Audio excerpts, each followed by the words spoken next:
So I'm going to be joined by Sophie Howard in a minute, hopefully. Leicester and Scotland international women's player. So I'm going to have a talk to her about her career from Germany to America to England. And if you've got any questions, just put them in the comments.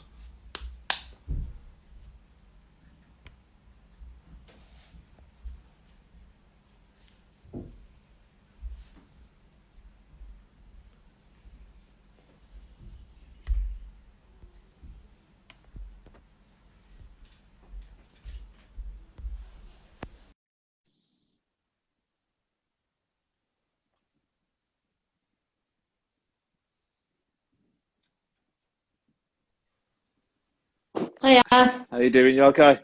Yeah, good, thanks. How are you? Good, yeah, not bad. Good. Can you hear me okay? Yeah, I can hear you. Can you hear me? Yeah, fine, yeah.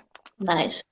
Okay, so there's going to be a lot of kids watch it back, and so we're going to try and talk about your journey from grassroots up to playing for your country in Leicester, if that's okay. Yeah, of course. Okay, so just talk to us about a bit where you're from and why and how you got started in football. I started when I was 5 years old. Probably started because my older brother was playing, and I was kind of always dragged onto the football pitch on a Okay, Sunday. okay, And when I was younger, obviously, I very much looked up to my older brother. So that's how I got into it. I remember mum and dad trying it with other sports such as tennis, which I played for a long time as well. But I was persistent, and in the end, they signed me up to play, yeah, football. okay. So did you play at school? It's a little bit different in Germany. Um, Yeah. there are after-school clubs, but there aren't teams such as school teams like there are over here. So Okay. mainly after school, either there's the after-school clubs or activities more so, but then usually everyone goes to an actual football club where Yeah. they then compete. So basically, your school friends all come together at this local club and play there. Yeah, to be fair, it's pretty similar now, really. There's not that many schools in this area in the Midlands that really have school football teams for girls. So their first introduction is down to local clubs, really, and then Yeah. finding a local club and getting involved that way. So what age were you when you started playing for a local club in Germany then? Five. So I was five when I started. And Okay. at that time, there weren't any girls' teams. They only created one later on. So I started with boys and played with boys up until I was 15. Oh, And really? then, Okay. yeah, I think when I was maybe 8, 9, something like that, they did kind of create a women's or a girls' team, I have to say. But I just stuck with the boys. I started with the boys and yeah, just basically stuck with them until um, I moved away from home and joined the women's side when I was 15, 16. Okay. So Hoffenheim. So how did your journey lead to there, and what happened? How did it all work out with you joining there? So I got to a point where I couldn't play with boys anymore. It was a role, Yeah. and that was the time where I say we, and I mean my parents and I were looking for a new club, a club that was high level but also valued the academics. Yeah. So then we had a couple of clubs in mind, but then decided to go to Hoffenheim, where we played in. It was called the Regionalliga, which is like the third tier. Yeah. At that time, initially I went to play in the. I think it must have been like the under 17s, I guess. Yeah. But fortunately, it was coincidence that the other under 17s coach was ill or injured, so the women's coach took that kind of trial session and saw me. So when I moved there when I was almost 16, I joined the women's side. Yeah. Um, yeah, and the important part was for me that they also valued school.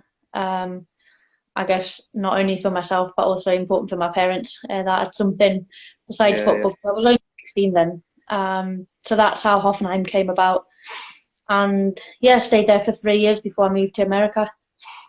So yeah, I was going to talk to you about America. What was the reason for moving there? Was it a scholarship type thing, or did that lead on to a professional, like a proper club there, or The reason why I went was for college football. yeah, They call it college soccer over yeah, there, yeah, and it was, yeah, based on a scholarship. I was don't know if scouted is the right word, but I was scouted during a tournament playing back in Germany. And for me, it was a new challenge, I guess. Again, a way for me to combine academics and football.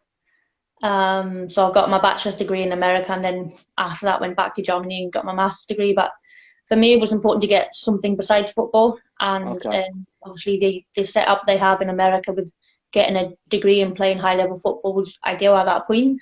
And that's why I made the decision to move to America. Is it something that you'd recommend to anybody looking to do one of those scholarships in America? Yeah, I think it depends on your personality and depends on what you want to get out of it. For me, yes. I really enjoyed my 3 years there. I think you're meant to be there for 4 years. That's the average time that they give you to finish your degree, I think. I stayed out there for 3 and finished my degree in 3 years. For me, I think I grew in terms of my personality. I had to grow up very quickly, even though I left home when I was 15, 16. Yeah. Maybe 1.5 hours away from home, or then being, I don't know, 9-hour flight away is different. And I had to grow up very quickly. And for me, it was a challenge, not only football-wise, performance-wise, but also for me as a human being. I had to kind of deal with the real life then. Had to, as I said, grow up very, very quickly. And I really enjoyed my 3 years there. Again, I came back with a degree, which is a bonus. Played high level football in a different country. Got to see a lot of states in America. So usually, not how it works, but what happens typically is in summer, the international students go home for the summer because that's not really when there's a season or school. I stayed out there and moved to Colorado. So I went to school in Florida, and every summer I moved to Colorado and lived with a host family and competed in the so-called summer league. So I stayed out in America for the whole year, and I'm very, very close still with my host family, and I think that's also something that kind of I kind of enlarged my family over in America, and I think that's why it made my time over there so special, just because I made good friends added to my family, and I can personally only recommend it, but it depends on what you want to get out of it and also what kind of person you are. I'm very close to my family, but I knew I wanted to kind of compete at the highest level and challenge myself, and that's why I made those sacrifices. Okay, so your experience is quite good really to listen to, because it's a bit different to the other players I've spoke to, where it probably wasn't as good experience for them from the vibe I got from them, but for you it seems to have been like a good move in your life and opened up good doors. So as it regards to education, what was you thinking if you wasn't going to play football? What would you probably gone into? Unfortunately, because I haven't had to face that, I don't have a definite answer. My degrees are in sports and exercise science, so I think if football hadn't worked out, it would have been in the sports science area.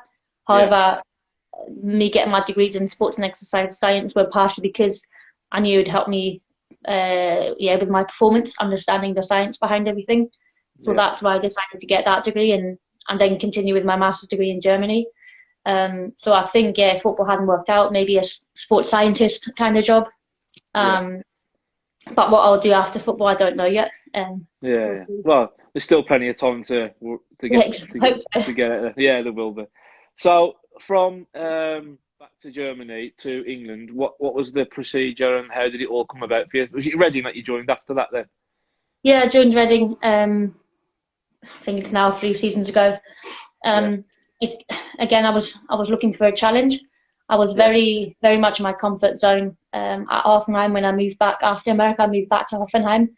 And Hoffenheim somewhat was my second family football-wise, just because I moved there when I was so young. I pretty much grew up being part of Hoffenheim. So for me, it was very much a tough decision to leave. But I was looking for the next challenge or a new challenge. I think you sometimes have to leave your comfort zone to grow, and I was very kind of comfortable where I was. And of course, I had in the back of my mind that the English league was growing, and I thought that was the right time to join the English League before kind of everyone found out about the growth of the women's game in England. Yeah. So that's why I decided there and then that I was going to England. Okay. So from Reading to Leicester, was it just a case of they come in for you? I think I was actively looking for a new club because I was happy where I was at. I kind of had lost the love for the game. I wasn't happy within myself. There were many factors, and I felt like I had to take a step back, look for a new club, a new place, to not only be happy again, but to love the game again, to enjoy what I do. Because I'm a professional footballer, but I do it because I enjoy it every day. I enjoy doing what I do. I enjoy going to training, and I somewhat had lost that. So for me, I needed to take that step back, and I say back because I obviously went down the league. But the setup at Leicester is very, very professional. So it basically was only a step backwards in terms of league. But it was a conscious decision that I wanted to look for a new club. Okay. If you don't mind talking about it, just to touch on the reasons why you started to not love football anymore, and you were in that part of your life where you felt like that. Was there any reasons that making you feel like that, or was it just the sort of a mental sort of thing at that time? I think there were many factors. I think injury had something to do with it. I was out for quite a bit, and moving somewhere and not really getting off to a good start. I think I struggled with that. I think it was the first time where I wasn't being played, and that was new to me. And I started doubting myself, which now I'm in a way better headspace. I've been working with a mental coach very much just to, kind of avoid that happening again. I didn't feel appreciated, and it was pretty much a downward spiral because I started doubting myself, then I didn't feel appreciated, then I was trying too hard to impress, and it just didn't work out. And it was just kind of not seen eye to eye. And I think it takes strength to just realise, you know what, we're not seeing eye to eye. It never ended on bad terms at all. But I think it was just the time I had to make the decision. Do you know what?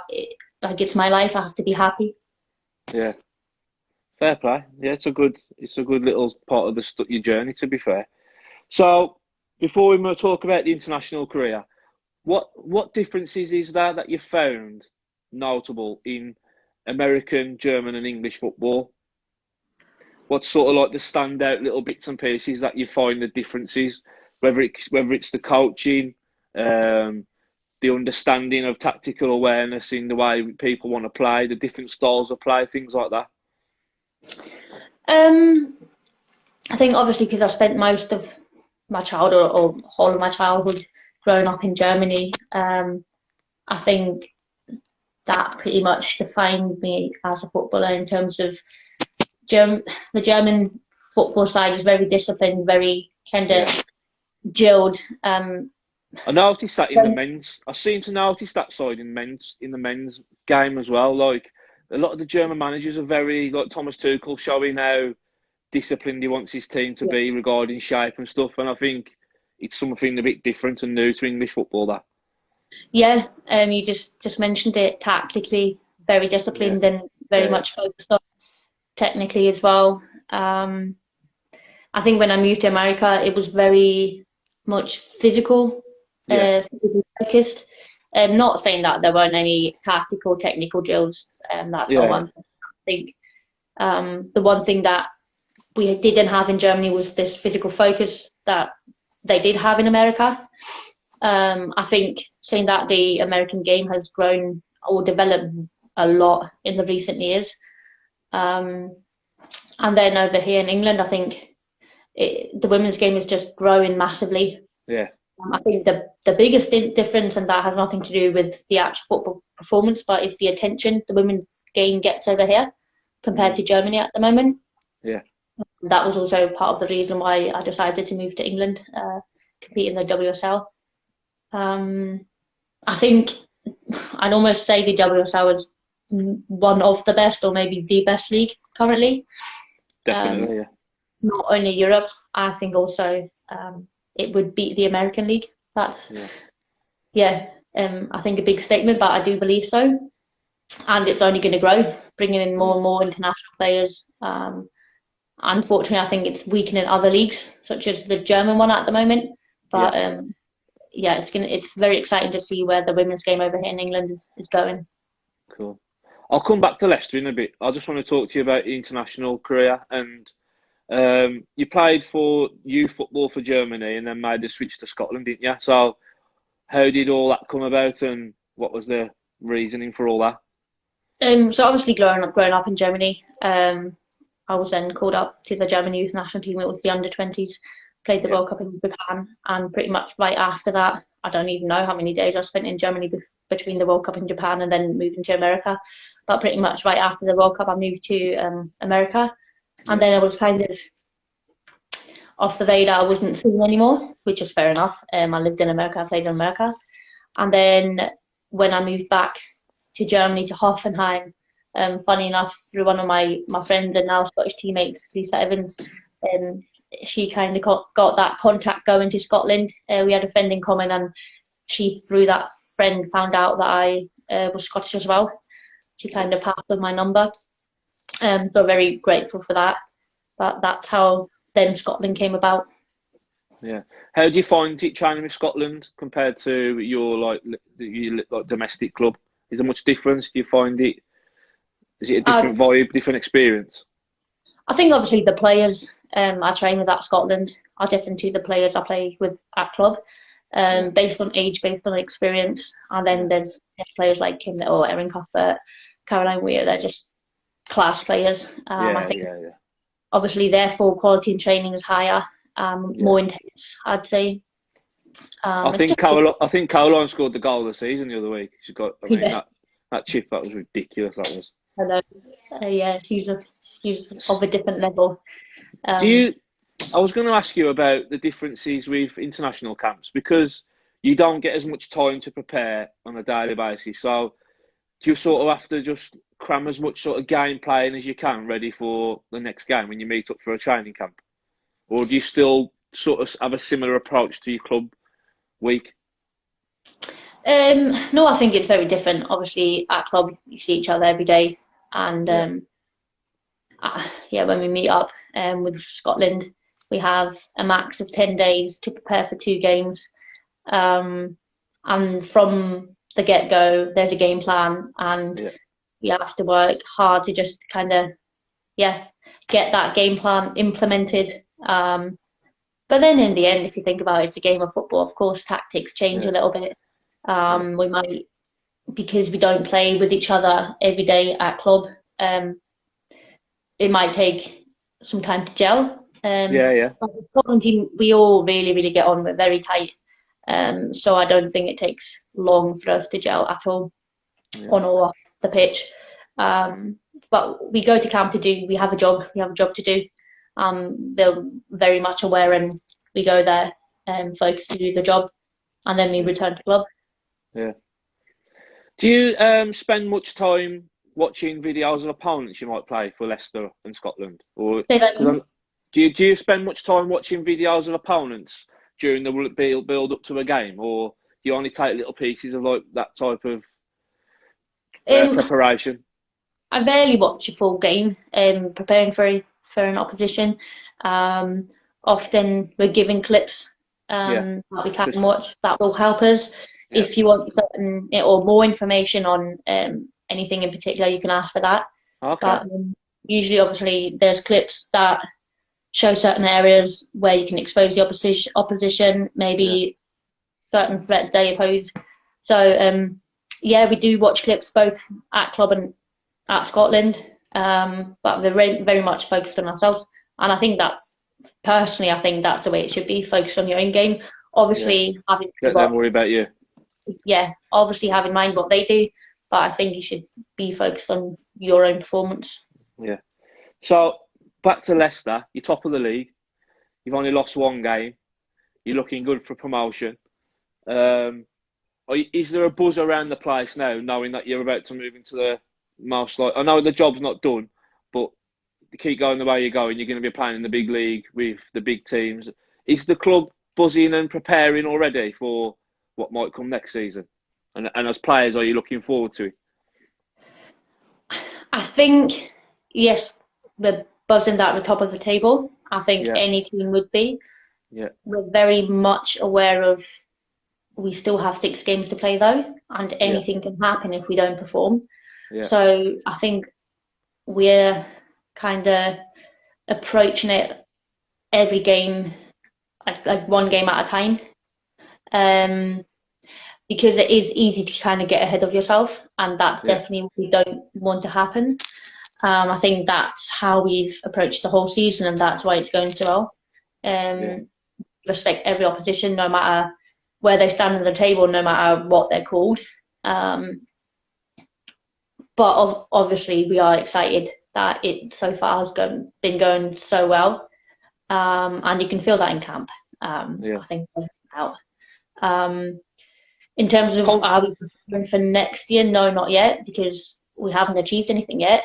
We were top of the table, but we still got 6 games to play. Yeah. Are you looking forward to having fans back? Yes. I mean, since signing for Leicester, we haven't had fans in the stands yet, because obviously moved here throughout lockdown, or when obviously fans were banned. But yes, I think it makes a massive difference. Yeah, we don't have the number that the men have, but for us, we still love having the fans in the stands, and I think you build a connection, and I think it can just give you kind of a home ground advantage. Definitely. I think even if you've got 50 fans, 500 or 5,000, all cheering for you, pushing you on, giving you encouragement, giving you confidence, I think it definitely helps. Yeah, I can only agree, yeah. So, is coaching something you're interested in later on after you finish playing? To answer the question, I think previously I never had considered it or never had thought about it.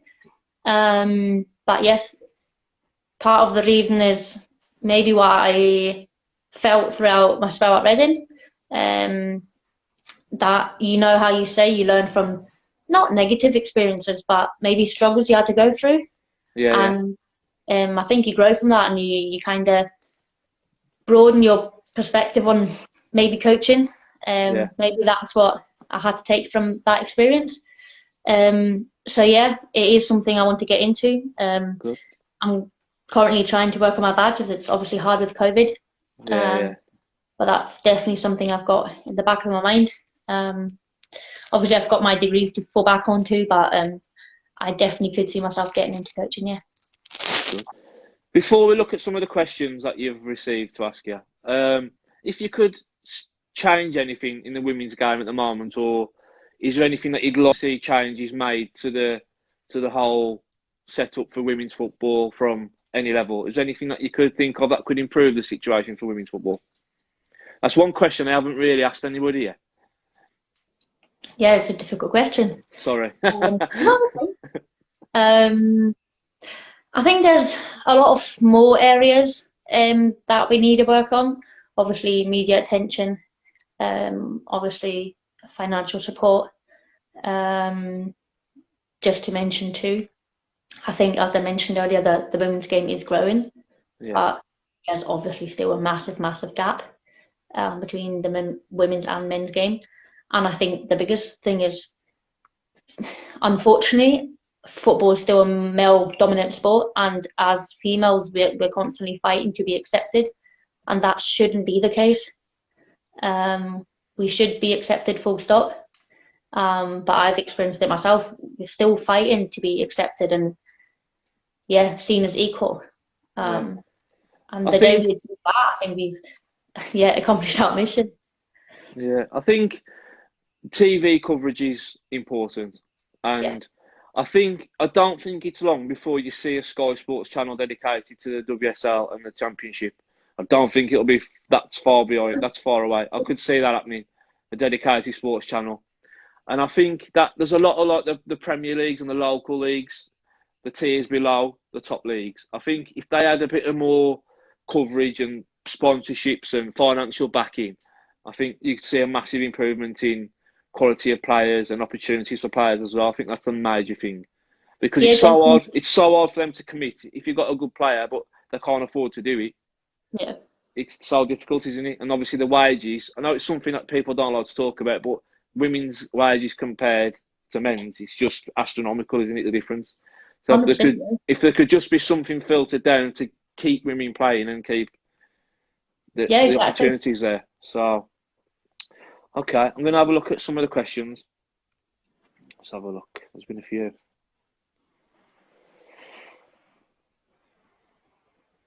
How different is it between countries, and which is the best and why? Say that again. So, how different is it between countries, and which has been the best to play in and why? The different leagues in the country. Is that Yeah, what the question is? yeah, and what's been the best to play in? Ooh. Tough one. I think now I'd say I'm happy that I'm in England because I do think the English league is more competitive than the German one is at the moment. When I was still playing in Germany, Yeah, I think at that point Germany was still number one yeah, league-wise.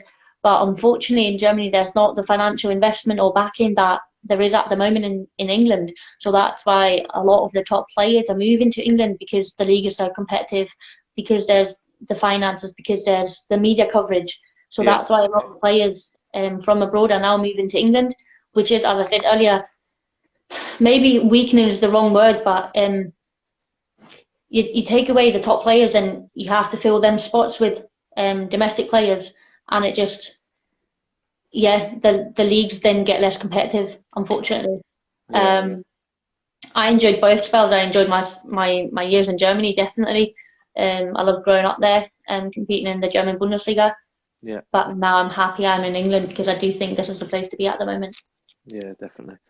Somebody asked, what can you give as an inspiration to continue playing as a non-pro?